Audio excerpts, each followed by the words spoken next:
Patch day in an RTS. One line in the notes. 3 players reading it.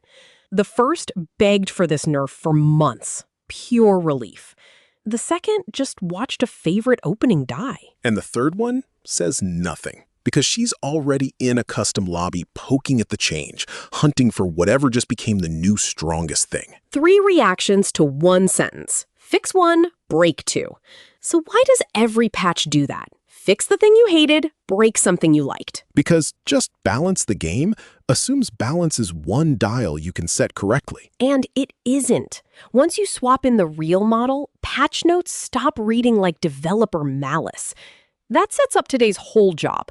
Replace the dial with the actual picture. So let's start with the hidden model behind just balance it. The one I carried for years, and honestly, the one most people assume. Every faction sits near 50% win rate, so the game is balanced. So we're done.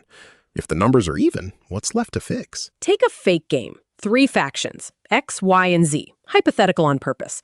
X sits at exactly 50% overall. Sounds balanced to me. Except X stomps Y and folds to Z. One map is nearly a free win, and past a certain league, the faction just stops working. The average is perfect. The experience is miserable. So the 50 didn't measure balance. It sort of averaged the misery away. That's what aggregates do. Balance isn't one score. It's a surface. Faction against faction, across skill levels, maps, strategies, even phases of a single match. Which means a patch never moves one number. It reshapes a graph of matchups. Pull one edge toward fair, and every edge touching it moves too. That surface hides one more axis, the one tier lists never mention: skill. The same unit can be 2 completely different units depending on who's holding it. Meaning what? The same stats play differently? Same stats, different game. StarCraft 2's Balance Council hit this with the Disruptor, the Protoss unit built around one big, slow, dodgeable shot. Their own public test notes, linked below, lay out the tension. At the very top, pros had learned to play around it so well that after earlier nerfs, it barely earned its cost anymore. Below that level, one connected hit was still ruining somebody's whole afternoon. So the same unit ends up useless up top and a menace down the ladder. 2 broken halves making a whole. So who gets the fix? The pro who deserves an expressive tool? Or the ladder player eating the worst-case hit? The council's proposal refused to pick, restore some reliability for high-level control, and soften the catastrophic worst case for everyone else. Whether it landed is a live game question. The notes only promise the intent. Either way, the graph just grew an axis. So is this unit fair? Isn't even a question yet. Not until you say for whom. Same graph, narrower target. Sometimes the patch is aimed at one strategy, not a matchup.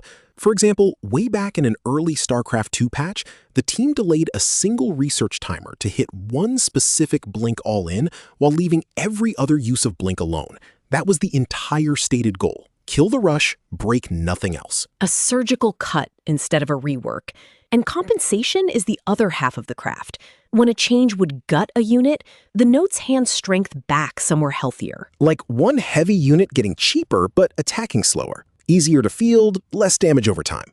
Or a long-range unit losing maximum reach but responding faster. More control, more exposure. Doesn't that read like the fix failing halfway, though? Nerf the thing, then hand the power right back? I mean, it reads like the design finishing the job. Keep the unit's promise, remove its worst expression. Narrow the change, pay back the loss. That shrinks the blast radius instead of pretending it's 0. Every lever touches other matchups and other phases. You can aim a change. You can't aim its whole shadow. Now, the next patch story is the brutally honest one.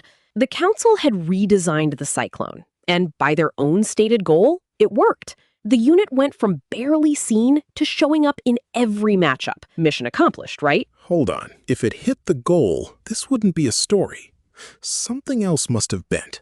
What was it? Protoss early game. The follow-up test notes said the new Cyclone was squeezing out early build variety and creating defensive trouble in that matchup. So the unit was finally fine, and everything around it got worse. Worse enough that the council proposed reverting the entire redesign. Oh, that's the twist. The fix worked, and they still want it gone, because it was removing strategy from the strategy game. That's the sentence to keep. and the bigger one behind it.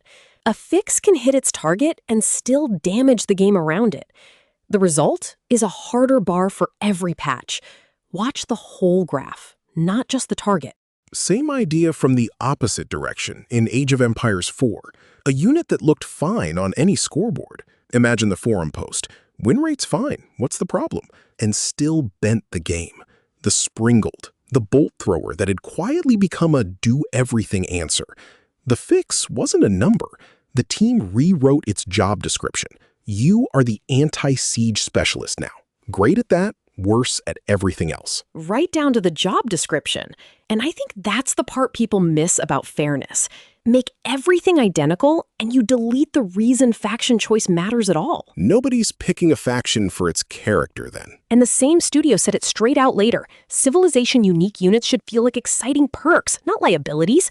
Asymmetry isn't the bug, unpriced asymmetry is. So a healthy identity is a loud strength with a legible bill. One clear job, a real cost, a known weakness, a counter your opponent can actually find. That gives fair a better definition than identical. Those bent edges leave one question. How do teams even see one? My guess would have been win rates, which, after this chapter, worries me. Better than that. StarCraft 2's old balance lead once listed it. Skill-adjusted ladder data, tournament results, feedback from pros, feedback from everyone else. 4 different lenses, no single scoreboard. Not even one per faction. It was split by league, by region, by matchup, by map, and they tolerated small map-specific imbalances on purpose when those made strategies more interesting. Map vetoes as the pressure valve. Think about what that admits. The report's own matchup rates wobbled week to week and differed by league. And any engineer who's chased a dashboard in production knows the failure mode. Optimize the one visible metric, and you can damage everything it doesn't measure. So metrics locate pressure. They don't choose the game. Now we can see the full loop. Evidence in, judgment out. And once you see that loop, a patch note reads completely differently. It's a hypothesis. Here's the problem we see, here's the bounded change, here's what should stay viable. Now let's test it. The test bites back. Bites back how? That same public test cycle put the proposals in front of real games and player feedback, and the council cut or rewrote several of its own changes, the Cyclone revert included, before the rollout to the live game. Which is where trust actually comes from, I think. Not from getting it right the first time. Nobody does. From stating intent you can check, and reversing in public, rather than quietly, when the graph says you missed. So take that whole shape back to patch day and our 3 players. The next balance note you read, any game, deserves 4 questions instead of 1 verdict. All right, give me the 4. First, name the target problem. Second, identify the affected players, which skill level, which matchup. Third, find the counterplay that's supposed to survive. Fourth, spot the new trade-off entering the graph. Let's say you're reading the Springled note. The problem? One unit answering everything. For whom? Anyone stuck fighting siege wars. Surviving counterplay? Siege still dies. To a dedicated hunter. New trade-off?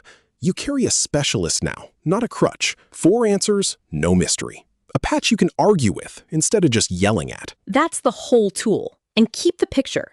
A balance patch doesn't move one number. It redraws the matchup graph. Uneven on purpose, legible by design. Perfect balance was never the goal. A game full of real choices is. Thanks for listening to Learning Podcasts.